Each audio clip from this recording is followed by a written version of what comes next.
सभापति महोदय, पूज्य गुरुजी गुरुमा वृंद तथा मोर छोट बड़ भाई भौणी माने एई स्वाधीनता दिवस अवसर रे किछि कहिबाकु सुजोग मिलिथिबारु मु निजको धन्य मन करुछि।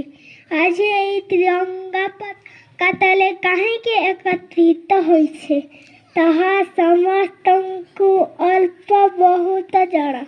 आज हूँ अगस्त 15 तारीख 2024 मसीहार देश 78तम स्वाधीनता दिवस।